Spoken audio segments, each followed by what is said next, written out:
Hi, I'm Rob from flx.bike. We've seen a few comments lately, people asking, it's an electric bike, there's a lot of voltage, a lot of power.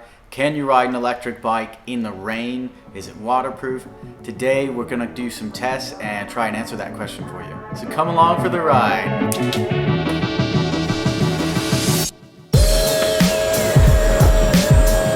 We found a hose, we're gonna borrow it. Constantine's grabbing it right now. So this is the street test.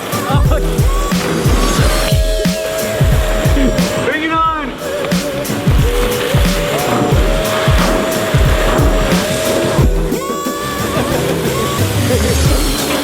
Gotta adjust the seat height a little bit. Constantine's trying to get me as wet as possible. Is that all you got? So it's really important with an e-bike to adjust the seat to the proper height. If it's too low, your knees are gonna be too bent. You know, it's not very good. If it's too high, it's dangerous because you can't touch the ground.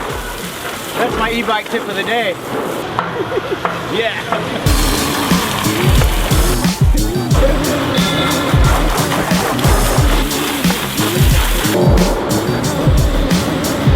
Still a bit dirty though, we're just gonna give it a little wash. Right on.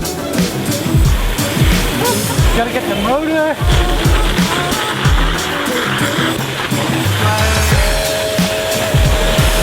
Batteries, make sure we get that real good. I got a little dirt in the buttons, so I want to get those really well. So with this motor we've got 5 levels of pedal assist. You know, some people like to ride in 1, some people are a 3. I'm a 5, I'm on or off. If I'm going to use pedal assist, I'm going max speed, everything the bike's got. That's all I know. But you guys try it out, see if you're a 3 or a 4, maybe you're a 5 like me.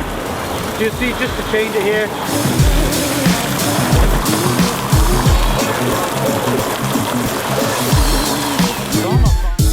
So as you see, we got the bike very wet, sprayed it with water from every direction.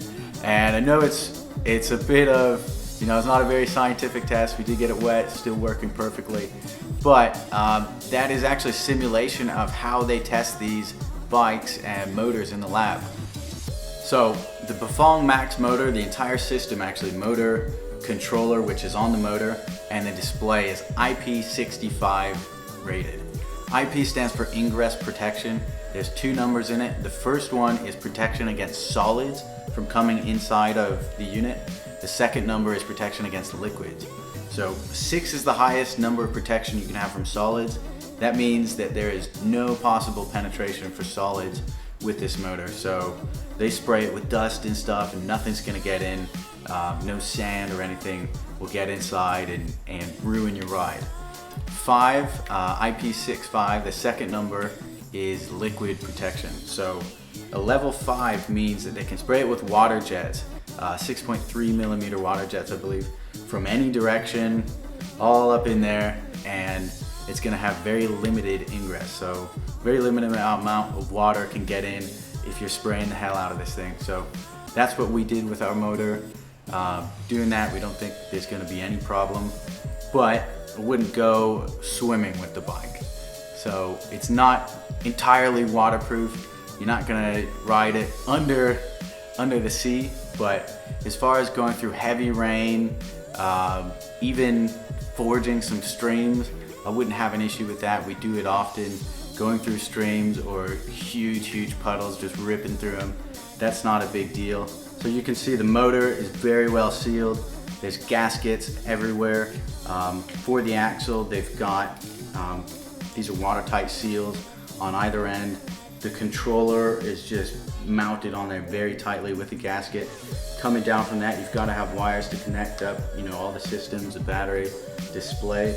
Those are in their own box, the connector box, and they're using waterproof connectors. So for anything to go wrong with this motor, I mean, water would have to go through the outer casing, the inner casing, the connector box, and then into these watertight connectors for anything to get messed up.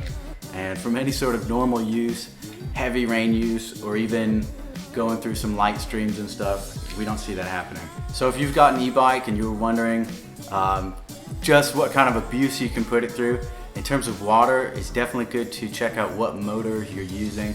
how the system looks. Check out the seals and everything. In terms of FLX bikes, definitely have no qualms about riding in heavy rains and stuff, going through those streams. Your e-bike, definitely want to take a look at it. If it's a home build or something, no casing, then you want to be a lot more careful. This is a very well designed system. So that's it for our water test. I hope that answers some of your questions about riding e-bikes in the rain. If you're in a very rainy area like Seattle, this would be a good bike for you to not have to worry about, is it gonna last, etc. If you've got any other questions about e-bikes, bikes in general, electric mobility, we'd love to hear them, love to answer them, the ones that we can. So just leave a comment below. We're gonna take the best question and make a video out of it, and also give you one of these FLX t-shirts. So thank you so much guys for watching. Please subscribe if you like the videos. We'll see you later. Call it a day.